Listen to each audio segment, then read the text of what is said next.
Everyone, welcome to beginners bank. तो यदि भारत को 4 हिस्सों में विभाजित किया जाए तो ऊपर वाले हिस्से को बोलते हैं उत्तर, नीचे वाले हिस्से को बोलते हैं दक्षिण, इधर वाले को बोलते हैं पूर्व और इधर वाले को बोलते हैं पश्चिम। तो जो पश्चिम की तरफ घाट होते हैं इन्हें बोलते हैं पश्चिमी घाट और जो पूर्व की तरफ घाट होते हैं इन्हें बोलते हैं पूर्वी घाट। तो ये हो गया आपका सामान्य विभाजन।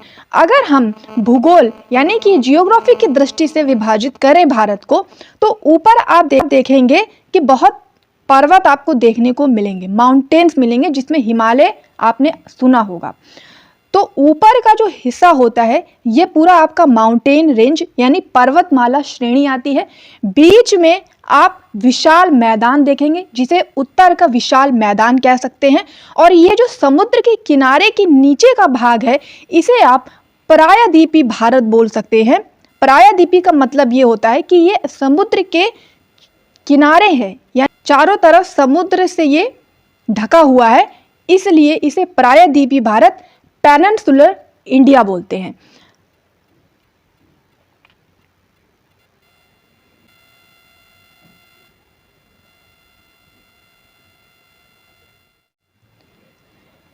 देखिए, यह है आपका समुद्र का तट चारों तरफ और यहां बीच में है आपका दक्कन का पठार। तो दक्कन का पठार और समुद्री तट के बीच में ये घाट होते हैं। इधर वाले घाट को पश्चिमी घाट और इधर वाले घाट को पूर्वी घाट बोलते हैं। क्योंकि ये घाट तट के किनारे स्थित हैं तो अलग अलग राज्य में इन्हें अलग अलग तटों के नाम से जाना जाता है। गुजरात में जो तट पड़ता है इसे बोलते हैं काठियावाड़ तट। इसके बाद मुंबई में जो तट पड़ता है इसे बोलते हैं कोंकण तट। इसके बाद कर्नाटक में जो तट पड़ता है इसे बोलते हैं केन्यारी तट और इसके बाद केरल में एक तट पड़ता है जिसे बोलते हैं मालाबार तट। ये चारों तट आपके पश्चिमी घाट में पड़ते हैं। अब अगर हम पूर्व में आए तो आपके तमिलनाडु के नीचे हिस्से में जो कि थोड़ा आंध्र प्रदेश की तरफ सटा हुआ होता है, यहाँ पर आपका पड़ता है कोरोमंडल तट। बीच साइड आपका पड़ेगा उत्तरी सरकार का तट और सबसे ऊपर उड़ीसा की क्षेत्र में पड़ेगा आपका उत्कल तट। तो ये तट आपको पश्चिम से पूर्व के क्रम में या पूर्व से पश्चिम के क्रम में पूछे जा सकते हैं, तो आपको इन्हें याद रखना है। अब अगर हम बात करें कि पश्चिमी तट को एक और नाम से जाना जाता है, तो पश्चिमी तट को सह्याद्री पर्वतमाला या इंग्लिश में वेस्टर्न घाट बोलते हैं और पूर्वी तट को महेंद्र पर्वतम या किजाहकू थोलार्ची मलाई पर्वतमाला के नाम से जाना जाता है। तो ये हो गई पूरी जानकारी तट के बारे में। आज हम पश्चिमी घाट के बारे में पढ़ने वाले हैं। तो पश्चिमी घाट आपका ताप्ती नदी से लेकर कन्याकुमारी तक फैला हुआ है। ये वेस्टर्न घाट की जो लंबाई है वो है 1600 किलोमीटर और ये भारत का सेकेंड लॉन्गेस्ट माउंटेन रेंज है। फर्स्ट जैसा कि सबसे ऊंची जो माउंटेन रेंज है वो है हिमालय और सेकेंड जो है वो है वेस्टर्न घाट। इस वेस्टर्न घाट की सबसे ऊंची चोटी है अन्नामुड़ाई जिसकी ऊंचाई 2695 मीटर है और ये अन्नाईमलाई हिल्स पर स्थित है। अब इसके बाद हम एक और बात करें कि ये जो वेस्टर्न घाट हैं ये भ्रंशज घाटी से बने। भ्रंशज घाटी वो घाटी होती है जब दो चट्टानों के बीच टकराव से जो घाटियां बनती हैं उसे भ्रंशज घाटी बोलते हैं। और ये इसीलिए पेपर में एक प्रश्न भी आता है कि जो नर्मदा और ताप्ती नदी जो कि वेस्टर्न घाट से होकर के बहती हैं ये कहाँ पर स्थित है, तो ये भ्रंशज घाटी के बीच में बहती हैं। ये आपको ध्यान रखना है। और भ्रंशज घाटी में एक जो हिस्सा होता है वो नीचे की ओर धंस जाता है और एक ऊपर की ओर दिखता है जैसा कि आपको चित्र में दिखाई दे रहा है। और इसी से इस पर्वत श्रेणी का निर्माण हुआ है जिसे कि हम वेस्टर्न घाट बोलते हैं। वेस्टर्न घाट आपके गुजरात से लेकर के केरल के कन्याकुमारी तक विस्तृत है, जिसमें कौन कौन से राज्य आते हैं? गुजरात, महाराष्ट्र, कर्नाटक, तमिलनाडु, केरल और थोड़ा सा गोवा का क्षेत्र। तो ये वो राज्य हैं जहां तक आपके वेस्टर्न घाट फैले हुए हैं। तो वेस्टर्न घाट कहाँ से कहाँ तक हैं ये भी आपको ध्यान रखना है। उत्तर से दक्षिण के क्रम में या दक्षिण से उत्तर के क्रम में भी ये प्रश्न पूछा जाता है। पढ़ने की दृष्टि से अगर देखा जाए तो इस वेस्टर्न घाट को 3 भागों में बांटा जा सकता है, नॉर्दर्न वेस्टर्न घाट, मिडिल वेस्टर्न घाट और साउदर्न वेस्टर्न घाट। तो सबसे पहले हम देखेंगे नॉर्दर्न वेस्टर्न घाट। नॉर्दर्न वेस्टर्न में अगर आप उत्तर से दक्षिण के क्रम में देखेंगे तो सबसे पहले आपको मिलेगी Satmala range, Ajanta range, Balaghat range, और इसके बाद जब आप मिडिल वेस्टर्न घाट की ओर बढ़ेंगे तो मिलेगी हरिश्चंद्र रेंज, सालेहर, ये सब जो है महाराष्ट्र की तरफ पड़ती हैं। और इसमें आपको 2 चोटियां भी देखने को मिलेंगी, कालसुबाई पीक और महाबलेश्वर पीक। और इसकी जो सबसे ऊंची चोटी की अगर हम बात करें, जो सबसे ऊंची हिल है वो तो हमने बताई आपको अन्नामुड़ी, और सबसे ऊंची चोटी की अगर बात करें तो वो है डोडा बेटा। अब इसके बाद हम साउदर्न वेस्टर्न घाट की ओर बढ़ेंगे तो आपको 3 हिल्स देखने को मिलेंगी, अन्नाई मलाई हिल्स, काडामम हिल्स और अगस्त्य मलाई हिल्स। तो इस तरह वेस्टर्न घाट में ये इंपॉर्टेंट हिल्स एंड पीक्स हैं जिसे आपको याद रखना है, जो कि एग्जाम पर्सपेक्टिव से बहुत इंपॉर्टेंट है। अब यहाँ पर 4 माउंटेन पासेस भी देखे जाते हैं। सबसे ऊपर है थाल घाट, या इसको कसारा घाट या थूल घाट के नाम से भी जाना जाता है, जो मुंबई को नासिक से जोड़ता है। इसके बाद पाल घाट, या इसको हम पलक्कड़ भी बोलते हैं, जो पलक्कड़ को कोयम्बटूर से जोड़ता है। और इसके बाद आपको मिलेगा शेनकोटाई पास, जो मदुरई को तिरुअनंतपुरम से जोड़ता है। तो ये आपको पासेस अच्छे से ध्यान रखने हैं।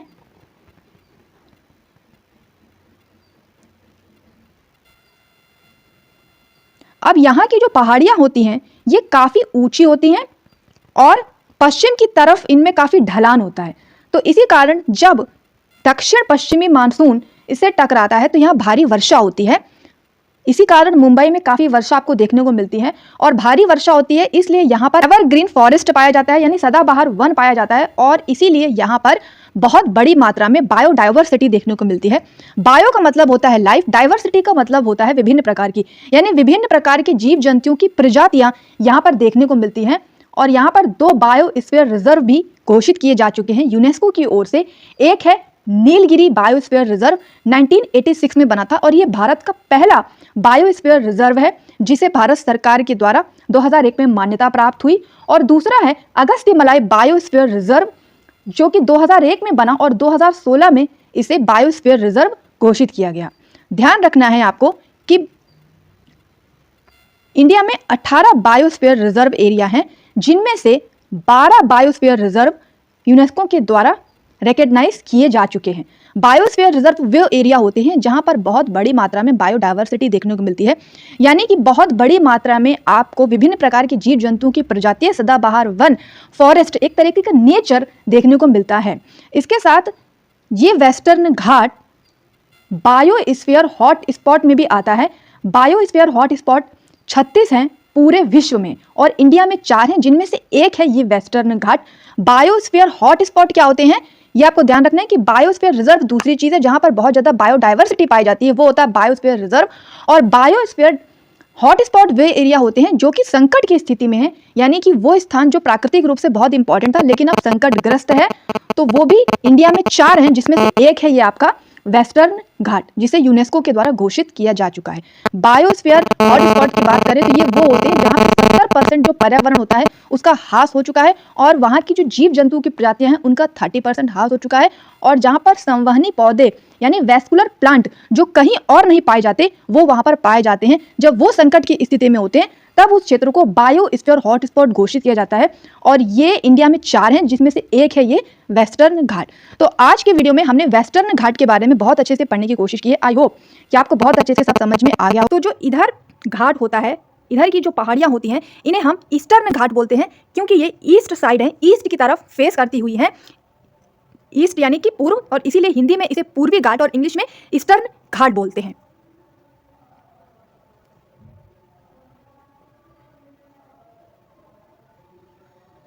ये पूर्वी घाट बहुत ही पुराने हैं, पश्चिमी घाट की अपेक्षा ये काफ़ी पुराने हैं, और ये डिसकंटिन्यू पर्वत श्रेणी है, जबकि जो इधर वाली वेस्ट घाट हैं जो इधर वाली वेस्टर्न घाट है वो कंटिन्यू पर्वत श्रेणी है। ऐसा इसलिए होता है कि इधर कुछ ऐसी नदियां हैं जो यहाँ पर्वत को इस प्रकार से काट देती हैं और जो पर्वत होते हैं वो मैदान के रूप में सपाट होते चले जाते हैं, इसीलिए इसे डिसकंटिन्यू पर्वत श्रेणी बोलते हैं ईस्टर्न घाट को, यानी कि पूर्वी घाट को। 4 प्रमुख नदियां हैं जिसे आप उत्तर से दक्षिण के क्रम में याद रखेंगे।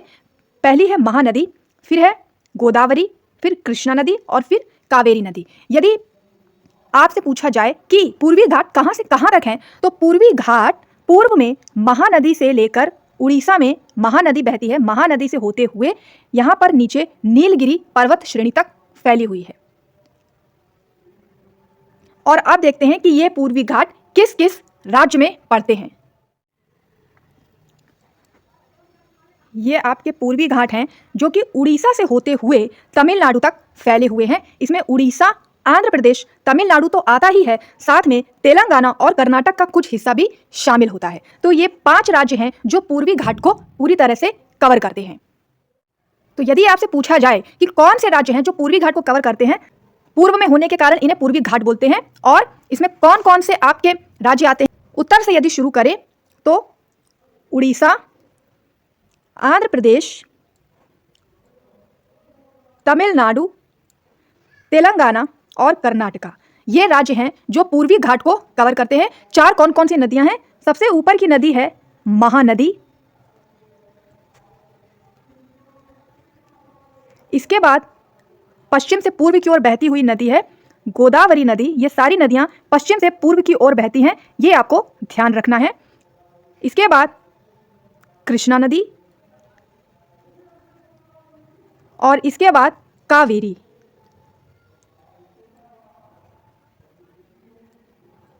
तो इस प्रकार अगर आप बनाएंगे, अपने आप से प्रयास करेंगे, तो आपको बहुत अच्छे से पूर्वी घाट समझ में आने लगेगा। अब अगर हम लंबाई की बात करें तो ये पूर्वी घाट की लंबाई 1180 किलोमीटर है। 1180 किलोमीटर में ये पूर्वी घाट फैले हुए हैं। और जब पूर्व से दक्षिण पूर्व से होता हुआ मानसून यहाँ पर आता है तो यहाँ वर्षा होती है काफ़ी। और ध्यान आपको रखना है कि यहाँ पर जो वर्षा होती है वो वेस्टर्न घाट की अपेक्षा कम होती है। इसके पीछे रीज़न ये है कि यहाँ के जो पहाड़ हैं वो छोटे हैं, यानी कि इनकी जो ऊंचाई है वो वेस्टर्न घाट की अपेक्षा कम है। तो कम ऊंचाई होने के कारण वर्षा यहाँ पर कम होती है, क्योंकि वर्षा होने के पीछे कारण क्या होता है, जो पहाड़ काफ़ी ऊंचे होते हैं तो बादल टकरा जाते हैं पहाड़ों से और वर्षा ज़्यादा होती है। लेकिन पूर्वी घाट में तो जब ये पहाड़ छोटे छोटे से हैं, यानी कि कम ऊंचाई के हैं, तो वो बादल कम टकरा पाएंगे, इसीलिए वर्षा जो है वो यहाँ पर कम आपको देखने को मिलेगी। वेस्टर्न घाट की अपेक्षा यहाँ पर वर्षा कम होती है। लेकिन वैसे यहाँ पर चूंकि पर्वत तो हैं, इसलिए पूर्वी घाट में भी काफ़ी वर्षा होती है, इसीलिए इस क्षेत्र में भी बायोडाइवर्सिटी पाई जाती है। बायोडाइवर्सिटी का मतलब होता है, बायो मतलब होता है लाइफ और डाइवर्सिटी का मतलब होता है विभिन्न प्रकार की, यानी विभिन्न प्रकार की लाइफ, यानी विभिन्न प्रकार के जीव जंतु पाए जाते हैं। बहुत विस्तृत यहाँ पर जीव जंतु की संख्या देखने को मिलती है पूर्वी घाट, ईस्टर्न घाट में, इसी को बायोडाइवर्सिटी बोलते हैं। तो अब हम देखेंगे कि आपको उत्तर से दक्षिण के क्रम में कौन कौन से पर्वत श्रेणी हैं, कौन कौन से माउंटेन्स हैं, हिल्स हैं, कौन कौन सी चोटियां हैं जो कि पाई जाती हैं और एग्जाम में ये बहुत इंपॉर्टेंट है, जो कि पूछी जाती हैं। पूर्वी घाट की सबसे ऊंची जो हिल है उसका नाम है जिंदगड़ा, जो कि आपकी आंध्र प्रदेश में है, 1680 किलोमीटर। अब हम क्यों बढ़ेंगे तो सबसे पहले उड़ीसा में आपको देखने को मिलेगी घरजात हिल्स, मलयगिरी पीक, ये एक चोटी है, टिकरपाड़ा हिल्स, इसके बाद महानदी बहेगी और इसके बाद नयागढ़ हिल्स और महेंद्रगिरी चोटी, ये आपको उड़ीसा में देखने को मिलेंगी। इसके बाद हम आएंगे आंध्र प्रदेश में। आंध्र प्रदेश में जो सबसे बड़ी मैंने आपको बता दी जिंदगड़ा पीक, फिर शेषाचलम हिल्स, शेषाचलम हिल्स में ही बहुत ही मशहूर मंदिर तिरुपति बालाजी का मंदिर है। इसके बाद Nallamalai hills, Vinukonda hills, Palkonda hills, Nagari hills, ये सारी आंध्र प्रदेश में है। अब हम तमिलनाडु में देखेंगे तो Zaveri hills, श्रीवेरी hills, Panchamalai hills और शिरुमलाई हिल्स, ये आपको तमिलनाडु में देखने को मिलेंगी। तो हमने आपको हिल्स बताई हैं और इसमें कुछ पीक भी बताए हैं, यानी कुछ ये पर्वतमालाएं हैं और कुछ इनकी चोटियां हैं। ये बहुत इंपॉर्टेंट है, जो कई बार एग्जाम में आपको क्रम में लगाने को भी पूछी जा सकती हैं या किसी एक राज्य की भी पूछी जा सकती हैं। एक इंपॉर्टेंट बात, ये जो पूर्वी घाट पे आपको पर्वत श्रेणियां देखने को मिलती हैं, ये फोल्ड माउंटेन्स होती हैं, यानी वलित पर्वत होते हैं, वलित पर्वत श्रेणियां होती हैं, जैसे कि हिमालय बना हुआ है, फोल्ड माउंटेन्स। जबकि जो वेस्टर्न घाट, इस साइड वाला घाट है, जिसके बारे में हम आगे आने वाले वीडियोस में पढ़ेंगे, ये आपको ब्लॉक माउंटेन्स देखने को मिलते हैं, यानी कि यहाँ पर कुछ चीज़ें दबी हुई होती हैं, ये भ्रंशस प्रकार के होते हैं, इसीलिए इन्हें ब्लॉक माउंटेन्स बोलते हैं। आज की वीडियो में हमने पूर्वी घाट के बारे में पढ़ने की कोशिश की है। आई होप कि आपको पूर्वी घाट बहुत अच्छे से समझ में आया होगा। अगर आपको वीडियो अच्छा लगा तो वीडियो को लाइक कीजिए, शेयर कीजिए और इसी तरह के और वीडियो चाहते हैं तो हमें कमेंट सेक्शन में अपनी राय जरूर दें। अगर आप ज्योग्राफी के हैंड रिटन नोट्स लेना चाहते हैं जिसमें कुछ टाइप भी होंगे तो आप इस व्हाट्सएप नंबर पर व्हाट्सएप कर सकते हैं। अगर आपको व्हाट्सएप ना मिले तो फिर आप हमें ईमेल भी कर सकते हैं। ईमेल का लिंक आपको डिस्क्रिप्शन में मिल जाएगा। साथ ही बहुत ही जल्द हम अपने यूट्यूब चैनल पर ज्योग्राफी का फाउंडेशन क्लासेस स्टार्ट करने वाले हैं, तो बने रहें जिसमें हम फेस टू फेस क्लासेस करेंगे।